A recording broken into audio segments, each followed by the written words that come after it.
Welcome to the Not Old Better Show on radio and podcast. The show covering all things health, wellness, culture, and more. The show for all of us who aren't old, we're better. Each week, we'll interview superstars, experts, and ordinary people doing extraordinary things, all related to this wonderful experience of getting better, not just older. Now, here's your host, the award-winning Paul Vogelzang. Thank you. Today's show is brought to you by Aura Frames. Aura Frames, the gift that brings your family holiday traditions and memories to life every day. You know, there are some goodbyes we never quite learn how to say. For those of us in life's later chapters, the love we give and receive from our pets often takes on a deeper, quieter meaning. They're not just animals, they're our companions. In the long walks, the quiet nights, the joyful mornings, all of that we experience. They don't judge our age or our pace or our past. They just stay.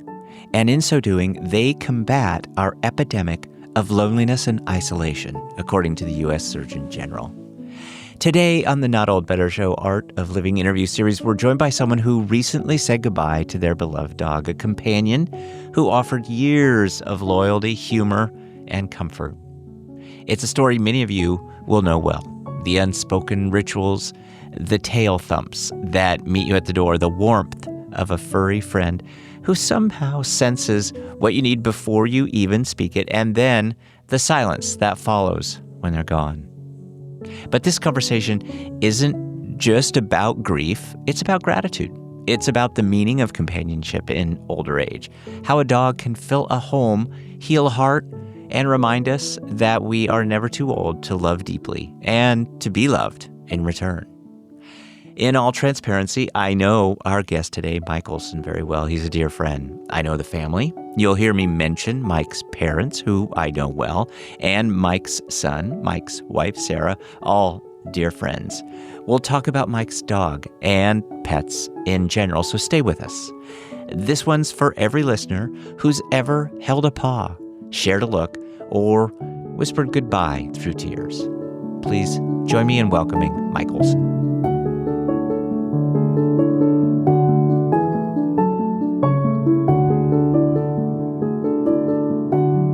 Mike Olson, happy Friday. Welcome to the program. Thank you. It's good to be with you.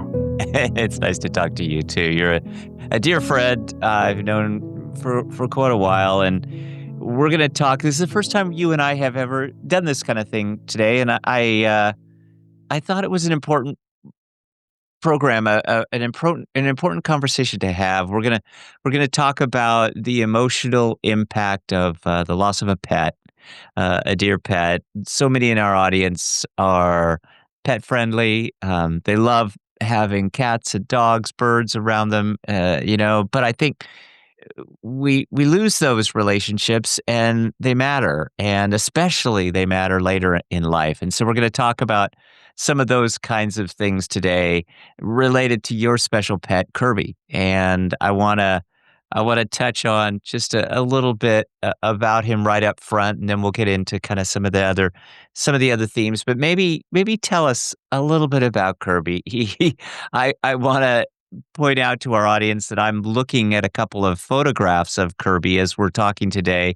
Kirby was just an adorable friend and one I knew quite well, and I miss as well. And we'll get into all of this, but maybe tell us where the name came from, because it's an adorable story. And Kirby had this amazing personality. What made him so special? Why don't we start there? Well, he helped us through so much of what has occurred in our lives over the last 15 years. He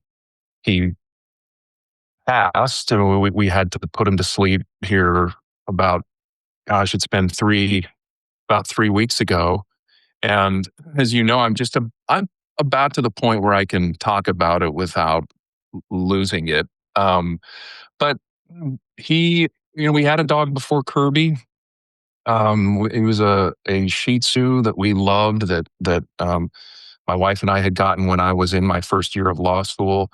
And we brought Chester back east with us when we moved, and then we had 3 boys. So Chester was really our first child.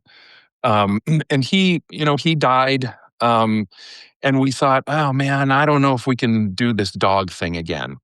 And my boys were relatively young at the time, and my wife and I thought about, you know, are we ready to get another dog? Would the boys like another dog? Should we surprise the boys for Christmas with another dog? And that's what we decided to do. And I had some family out west in Utah that their Shih Tzu had had a litter of puppies, the result of an illicit rendezvous with Yeah. a Yorkie in the neighborhood, and um, and Chester Kirby, sorry, not to confuse the two. Kirby was one of the litter, and I flew out to St. George, Utah, and there were, I think, 3 dogs left in the litter, and one of them was Kirby, and I could not believe that he was still left because as soon as I saw him, I just thought, oh yeah, that's the one. He was roughhousing and bugging his siblings and tugging on one of their ears, and so he's the one we got, and I brought him home and surprised our 3 boys with a dog for Christmas. Mm. And the name Kirby came from a character in a video game. And, my boys at the time, the oldest, I think, was 11. And then number 2 was 8, 7, 8. And then our youngest was 5. The boys are 3 years apart. And of course, just getting into video games. And that's where the name came from, a Nintendo character in a video game that the boys came up with. And that's where we got the name Kirby.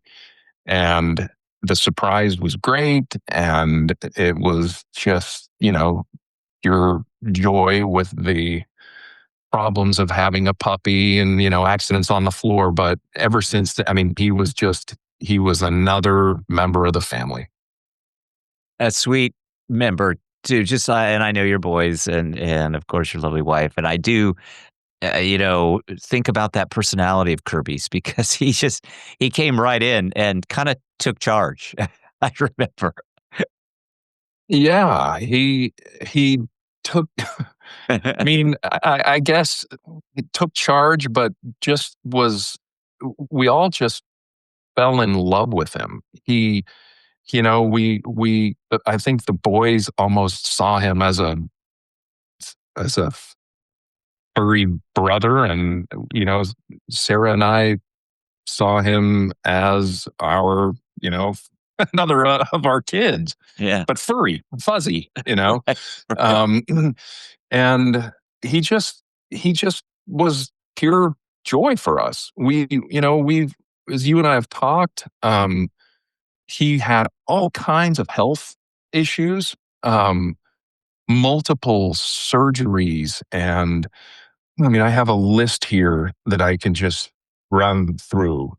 His A healthcare tooth, list. Yeah. a tooth abscess, multiple pulled teeth, bladder stones removed, a parathyroid removed, a second bladder stone. All kinds of surgeries, and we spent tens of thousands of Right. dollars. Right. Yes. Um, and thankfully, we had pet insurance, so that was Yeah. great. But Yeah. there was never, ever a question, ever, that we would, the vet would say, well, we recommend that, he have his adrenal gland removed because we think that's going to help with the stones forming in his bladder. And we thought, okay, that's, if that recommendation came from a doctor for one of our sons, we'd do it. So let's do it for Kirby. It was never a question. So Yeah. we it cost a lot of money, but there were never any regrets. We never regretted it. Of course. Yeah. I do remember so well that personality and how he just was such an important part of the family. not really a dog, but just like you say, just one more son, one more child. That's how they fit in. Yeah. And he would, like all, he wasn't unique in this respect. He was very playful. He would, my youngest son would fly around a little drone basically, and he'd fly, and Kirby would chase it around, and he'd bark at it, and we'd play ping pong, and Kirby would stand underneath the table listening as the ball went back and forth and back and forth. And as soon as the ball went off the table, Kirby would grab it, run up the stairs, and go spit it out next to his treat cupboard and wait for us to reward him for stealing and returning the ping pong ball. Um, so he's just left a massive hole Yeah. in the family. Now, it's just my wife and me here, and the three boys live elsewhere. And we were empty nesters before, but with Kirby's death, now we're really empty nesters. Yeah, it's a whole. I remember the ping pong ball, episodes, and he was just so proud of himself too. I think some of those antics are, what make these such special memories. What is it that you miss most about Kirby at this point? Oh, as I mentioned, I started working from home like so many did during COVID. Yeah. Um, and due to some, changes in my career and where I was working, I just wound up working almost entirely from home since that time. So Kirby he'd come scratch on the French doors here in my office, and I've got a couple monitors here, so I'd hear him scratching, and it was more he like shoved the door, more like, "Hey, let me in." And so I'd look under my monitor, and there he'd be sitting perfectly framed in the one of the panes in the French door, looking at me like, it's time for me to come in. And he would sit here on an ottoman that I had next to the window, and he was just always here. He kept me company. He was always here in my office for a good part of the day. And he would come around the desk, and he'd, either scratch at my leg or put his paws up, asking basically to get up in my lap. And he would sit in my lap, and he'd put his paws on the desk here, and just look at the monitors, look out the window over here. It was almost like he was saying, my dad, master, is working hard, and I'm going to help. So I'm going to come around, and I'm going to get up on his lap, and I'm going to sit here while he does what he needs to do, and I'll lend support. So just having him around, um, Mm. he wasn't, of course, he wasn't as playful as, in the latter year or two. As I said, he had health problems, but he was so sweet and so, you know, snuggly. And we just, you know, he just was our constant companion. And I miss that. In fact, we we said it as we were going through all this latest stuff with him and trying to decide if we, should put him to sleep or if we should try more medical, whatever procedures. Um, we just said, there's no way. There's no way we could ever go through this again. We're never going to get another dog. Not ever. And I'm already thinking, gosh, I miss that. I miss that companionship. I mean, Kirby is irreplaceable. Chester was irreplaceable, but I miss that. I really do. I miss that companionship. Well, with your permission, we're going to share a couple of these photos of Kirby, one of which is Kirby coming into the office and just being right there by you, poised, ready to do some work and be supportive and being just that companion. They just fill an amazing place in our lives. And I know with your folks that they have these amazing companions now too.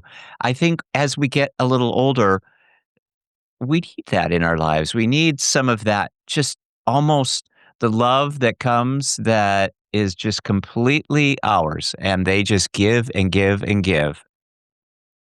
That's that is 100% true. And the coming home and being greeted by a friendly, happy face, wagging tail, no matter what, it's the best. And I miss that too. And you mentioned my parents who are 70. My dad is 79 and my mom is 78. He'll be 80 in March. Um, they dis- they decided that they would get a dog. And this is after, you know, my dad seeing how we treated Chester and the affection and some of the gooey, drippy, sticky, sweet stuff that he would look at and just, oh boy, shake his head like Yeah. this is nuts. And they went to pick out, they decided on a breed. It's a breed is Shih Tzu. Um, oh, now I can't even think of it. Anyway, you can edit that. But anyway, adorable dogs. They went to Two pick dogs. one Yeah. out. Yeah, they Yeah. went to pick one out and they got there. And I guess there were two left from the litter.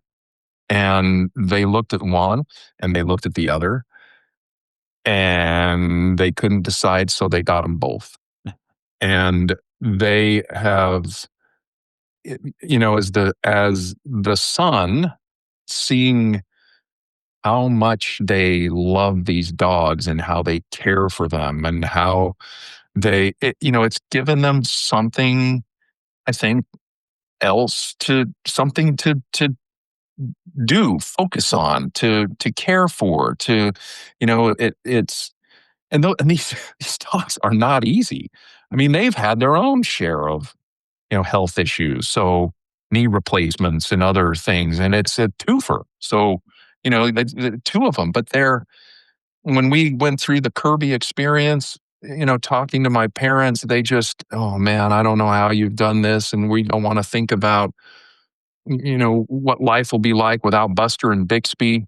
But it's it- you know they take them out for walks, they take them in the car, it's for me watching that, it's awesome. I love it because it's so meaningful to them, and frankly I think it kind of keeps them a little younger. We know how hard it is to talk about losing a pet and how much harder it is to live through it. But in the quiet that follows loss, there's something else: memory, love, and a bond that doesn't fade, even when the barking stops or the leash hangs untouched. If you've ever loved a pet in old age, I'm right there. If you've ever whispered thank you through tears, you are not alone. Stay with us because coming up, we'll hear how grief gave way to gratitude, how Mike and the presence of one small dog left a permanent mark on a very big life for a family. This next part of our interview just might help you remember your own four-legged friend and what they meant to you. Don't go anywhere. We'll be right back. Happy holidays, everybody. We'll be right back with our interview with Mike Olson about his wonderful dog, Kirby. But we are certainly thinking about the holidays at our house. Great holiday foods, great times with extended family, and great gifts. What if you could give a gift that brings your favorite holiday traditions to life every single day? For me, it's our family's pajamas and pancakes tradition on Christmas morning coming up. Started by my mom over 50 years ago, we still gather, matching flannel and all, and take the same photo around the same kitchen table year after year. I've got pictures of my kids sitting in the same chair I once did. Those moments, they're golden. And now, thanks to Aura frames, they're right in front of me every day. Speaking of my mom, who's 95, by the way, we use our Aura frame to send photos and memories of our new grandson. Our grandson is 1. My mom is 95. They are separated by about 2,300 miles. They live across the country from one another, but now they're closer than ever with these great memories. Aura isn't just a digital frame. It's a portal to the people, places, and traditions that matter most. With unlimited free photo and video storage, you can add memories from decades ago or ones you just took yesterday. The app makes it effortless. Whether you're tech savvy or tech cautious, it's just a few taps and suddenly your memories are lighting up your home again. Here's the best part. You can preload. This is an amazing concept. You can preload the frame before it even arrives. Just fantastic. You got to check this out. You can add a message. You can upload your favorite shots. You can give a gift that feels as thoughtful as it is beautiful. The frame comes in a premium gift box too. No price tag, no wrapping needed. This year, I'm starting a new tradition. I'm giving Aura frames, one for my sister, filled with these great family photos, one for my son, same thing, all of these great pictures from his life and many, many from over the years, because you can't wrap togetherness, but you can frame it. So relive your favorite holiday traditions every day. For a limited time, visit auraframes.com and get $45 off Aura's best-selling Carver matte frames named number 1 by Wirecutter by using promo code NOB at checkout. That's Aura, A-U-R-A, frames.com, promo code NOB. All of this is going to be in our show notes. This exclusive Black Friday Cyber Monday deal is their best of the year. So order now before it ends. Support the show by mentioning us at checkout. Terms and conditions apply. Mike Olson's our guest today. We are talking about the loss of a pet, what that means to us. We're gently trying to explore the relationship that Mike and his family had with their beloved dog, Kirby. And we're talking about the impact of the loss of a dear friend, a dear animal in our family, and what that means in a kind of a broad, significant manner to all of us. And Mike, I wonder if you'd talk a little bit about how you're coping now after the loss of Kirby. What is it that you're doing? Maybe what's changed that you've had to adapt? Maybe give a tip or two to our audience about how to get past some of this loss. Yeah, we man, there are a number of things. There were a lot of tears shed. I mean, that's all that. So I guess that's a coping mechanism. But we we continue to share photographs of him, pictures on our phones. As I was looking for 2 or 3 to send to you, I must have, I mean, just on my phone alone, probably 1,500 or more pictures of him. Many the very same as the previous 10 that and so we'll continue to pass photos of Kirby, back and forth among our family, the three boys. And I continue to refer to them as they're grown men at this point. We, our youngest son, as you know, is on a church mission in Mexico, and the Day of the Dead is a big deal there, and Right. we learned that October 27th they actually celebrate the the pets who have died. And so we thought, well, Miles is in Mexico. Why don't we, use this as an opportunity to focus on Kirby? So we my wife and I put together an ofrenda for Kirby where we put his favorite treats and his favorite toys and That's so sweet. Gosh. his Christmas PJs. Yeah, we are those people who put their dog in human clothes, and put a big picture up on the TV above the fireplace of Kirby, and it was sad.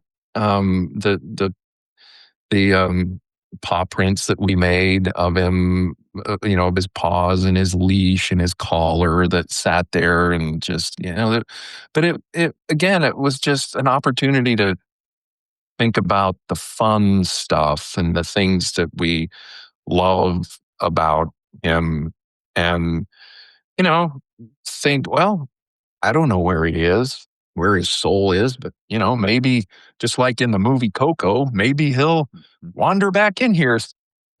You know, Yeah. so that's something that we did.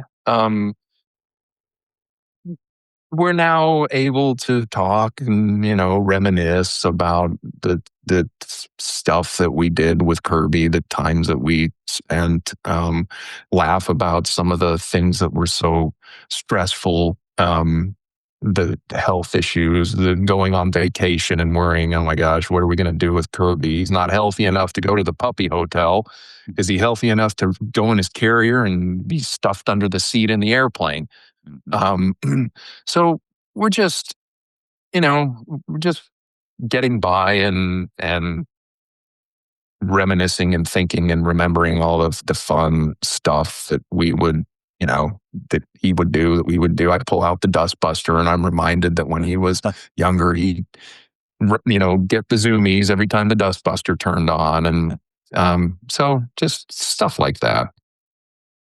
And I'm sure your sons all have their special memories too of some kind of fun, even surprising, antics of Kirby's, because he really just had I always thought he had just had personality plus. Well, he would, I mentioned the stealing the ping pong ball. Yeah. Um, Yeah. he, one of our, so- one of our sons would always, seems, leave dirty socks on the floor in his bedroom. I mean, that was just, and one of Kirby's favorite things would he'd go up the stairs, go into our son's room, find a dirty sock, come downstairs, and just come to wherever it was we were and just stand there with a, dirty sock hanging out of his mouth. And that was, okay, it's time we got to chase Kirby around and try and steal the dirty sock back. And so, that was stuff that I'm sure your viewers would say, yeah, my dog does that. My dog does this, or my dog does, it's relatively little things, but it's just such fun, Oh, such, sure. he would, I would, before he got, sick with his kidney issues, I'd hold him on his back like this. And I could actually, and I don't have a nice voice, but I could actually sing him to sleep. And I would sing stupid little tune, and he would, gradually nod off and just sit there in my hands, asleep. We'd scratch him on his belly. He'd lie on his back. We'd scratch him on his belly and on his chest. And if we stopped, he would he'd go like this, and then we'd scratch him some more and scratch him some more. And if we stopped, he would go like this. So, um, we I don't even know where I'm going with that, but he just all these things that he did that we found joy in, which very, minor kinds of things. We always slept in our bed. He And he was small too, so not a big deal. Um, Uh-huh. you talk about my parents, these two dogs they have are bigger than Kirby, and both of them sleep on there, on my parents' bed. So, Just, well, talking about singing, um, I know all three of your sons, they all have huge talents. And interestingly, they created a piece of music for Kirby. Not everybody does that. And I think that's a wonderful way to memorialize something creative that is special to your family, special to your sons. They did in just such a nice, generous manner so that, Kirby's going to live on.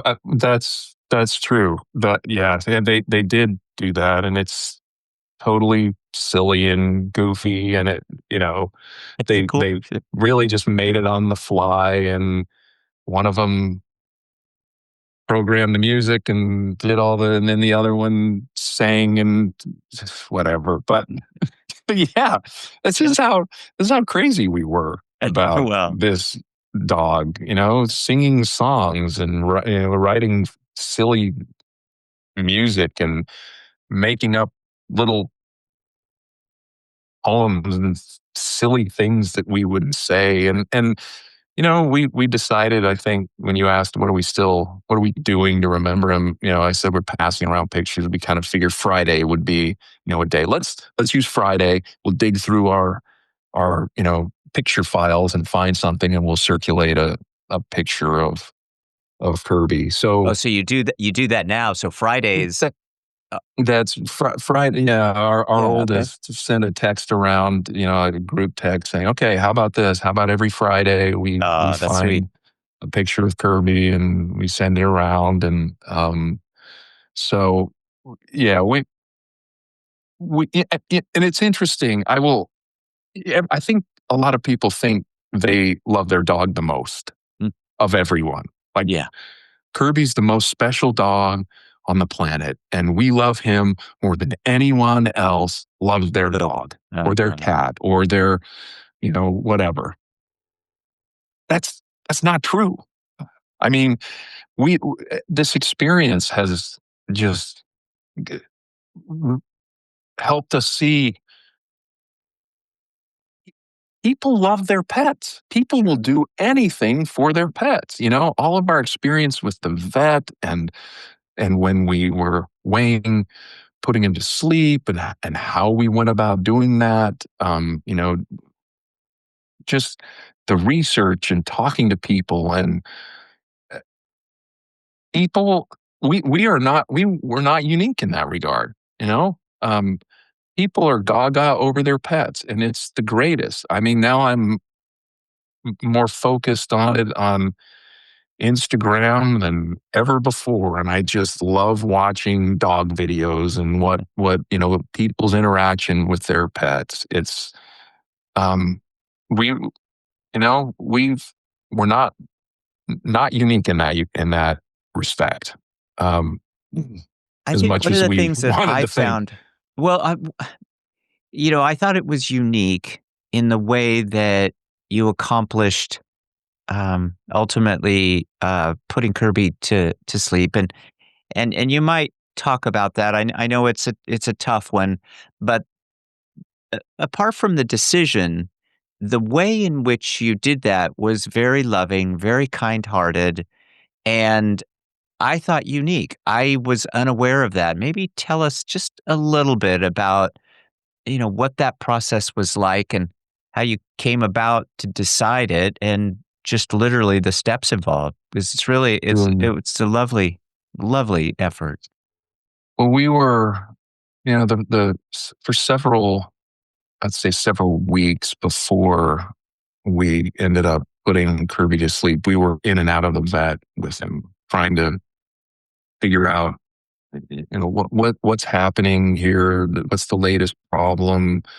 We discovered that his kidneys, one had was not functioning at all, and the other one had about 20%. So that's when we decided, okay, this is a quality of life thing for him. As much as we love him, as much as we want him around, as happy as he makes us, he's suffering. And we could tell he was in pain, and so we made the decision.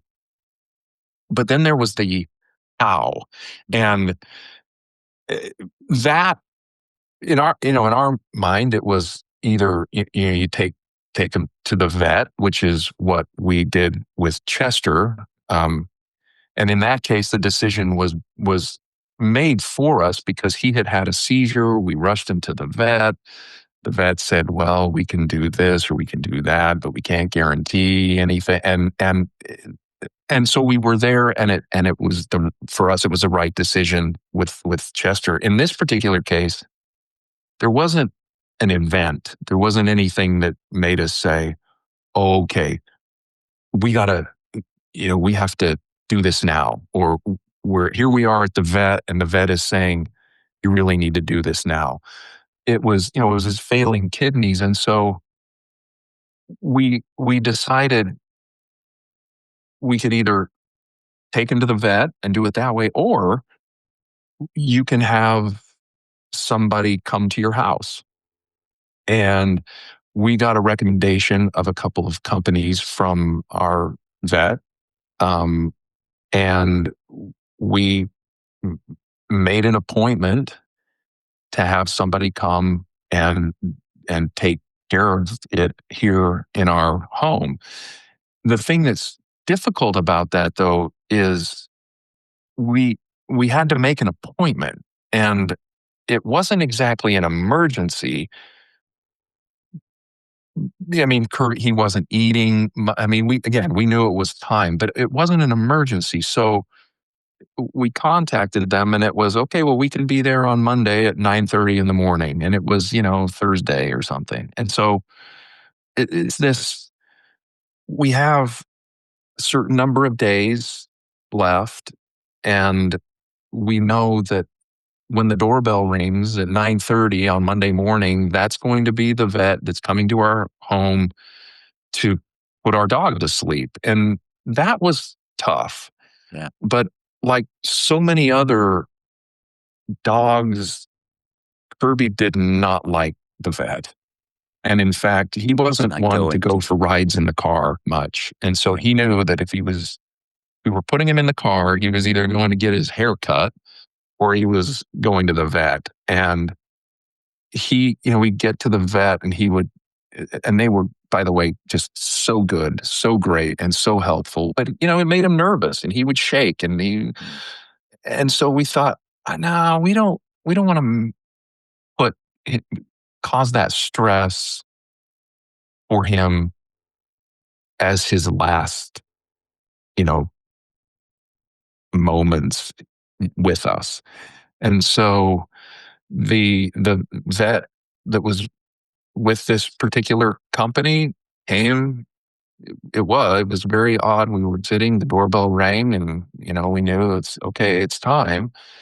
And uh, she came in and spent easily an hour and a half with us, just talking us through it. Help. I mean, we had made a decision, but we had questions, and we were second guessing. Is this really maybe he'll recover? Maybe we're not. We haven't. We had so many conversations about Kirby that started with, what if we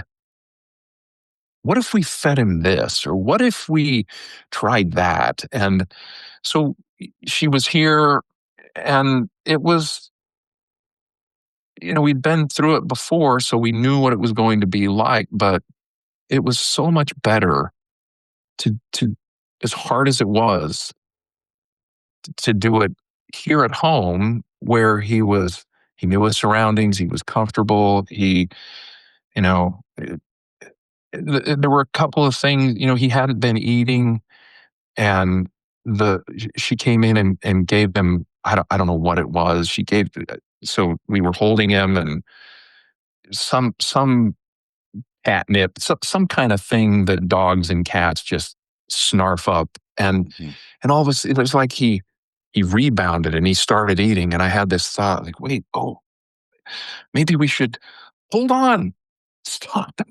Let's, and so that was a little bit rough, but also when she came in, he got really excited to see her, which he does when people would come. And that was a little bit gut wrenching, because he'd been just lethargic and hadn't done well. But as soon as she walked in, he jumped up and he was wagging his tail and he went over to her, and she said that happens a lot with dogs. Mm. And she said that is Kirby's way of kind of, if I remember correctly, I was so emotional, but welcoming, welcoming me into your home and just giving you the giving you the signal that it's okay, everything's okay. Um, Very sweet. I was unaware of that option as you told me about that, and I just thought to myself, I think that's a beautiful way to, you know, uh, treat it a little bit less emotionally, especially if the dog is anxious about going someplace else and involving somebody who could come in and treat, in a more home-like, less sterile, kind of environment, if you will. And so I just thought that was lovely. That was really a beautiful gesture. I think the other thing that many in my audience will kind of think about is that not everybody is going to fly to St. George to pick out a puppy. Maybe that's where you guys are in terms of the kind of the next dog. But have you considered adopting a dog? And maybe that's something, an yeah, option that should be considered. Yeah. What's your yeah. thought? Well, I will speak for myself. Sarah is still. We're not doing this again. We can't go through Yeah. this again. Yeah. Um, but just as an example, or to that point, we had so much dog food left Yeah. over. Yeah. I mean, Yeah. because he wasn't eating, so we were trying everything: wet food, dry food, uh, food for dogs with kidney problems, food for dogs with bladder problems, and we had all of this stuff left over, and so we took it to the local dog shelter. Yeah. Um, and while we were there, I mean, so Sarah wanted to take it in, drop it off, and leave. Well, at the local dog shelter, there are dogs that are up for adoption. And outside of where they keep the dogs, there's a board up with pictures of the dogs that are up for adoption. Gosh. And, Yeah. I just looking at these animals that are homeless, and it's, it just, we're, we're, I don't know even how to say it. We're have we, our family, a big soft spot for furry creatures. Yeah. Um, not, and I don't want to make it sound, like Sarah was, anti adoption or anything of that nature. It was just we're just, I'm not ready Yeah. to do this. And so I looked at the board there, and there were young dogs, and some had a label or something next to their name and their photograph that said something like spoken for or under consideration or something like that. But what just broke my heart is there were several that were, well, 13, 14 years old. And Yeah. you know there's I just, I mean, if I had the capability, I'd just take them all. Just Yeah. come Just have a on. kennel. Yeah.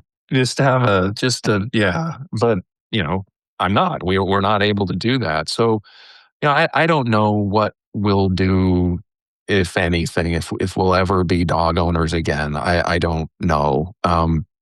But the idea of a homeless pet, and the love that we have for our own pets, and wanting to, we're just, there's a soft spot in all of my boys. They're same deal, Sarah, and so we'll see. I don't know, but I would certainly consider that as an option, because these are, by and large, I think, good dogs. And, the alternative, they can only live in the shelter for so long, so anyway, that would be something we would consider if we decide we can consider another dog. Well, thank you for sharing all of this with us. I know it hasn't been an easy subject. However, it's an important one. I know our audience is thinking about this, especially as we get a little older. We think about having one more, companion, one fuzzy face that we can touch and be touched by. And you've done that. And it's been really fascinating to hear about how you've coped and how your family is, kind of taking some of these steps in stride and moving forward. But Mike Olson, thank you. I so appreciate your friendship, and I appreciate all that you brought to us today, because this is kind of that time of year when we're thinking about kindness and gestures and goodwill and all of those wonderful things, and pets embody that. So thank you. My pleasure. Thanks for having me on. Thanks for joining us today. Remember, today's show is lovingly brought to you by Aura Frames. Aura Frames, the gift that brings your favorite holiday traditions and memories to life every day. And as we wrap up today's Art of Living interview series, I want to take a quiet moment to speak directly to those of you listening with an empty lap, an unused food bowl, or a leash still hanging by the door. Grief during the holidays is its own kind of silence, and losing a pet, especially at this time of year, can feel like losing the only one who truly got you, without words. But love like that doesn't end. It lingers in the way that you still hear their paws on the floor, in the way you still turn around expecting them to be right there, and in the way you still say goodnight out loud, even now. To everyone remembering a pet this season, we see you. And more importantly, we remember with you. If you're feeling that ache of missing someone small and loyal, soft, know that you are not alone, and know that the love you gave and received still matters. It always did. You can listen to today's full episode again, or explore our entire library of past stories at notold-better.com. Follow us on Twitter at notoldbetter, and on Instagram at notoldbetter, to connect with others in our community who are remembering and sharing, celebrating the animals who've touched their lives. This episode was produced by NOBS Studios. I'm Paul Vogelsang. Be well, be safe. Let's talk about better. The Not Old Better Show on radio and podcast. Thank you for listening, and please join me again next time.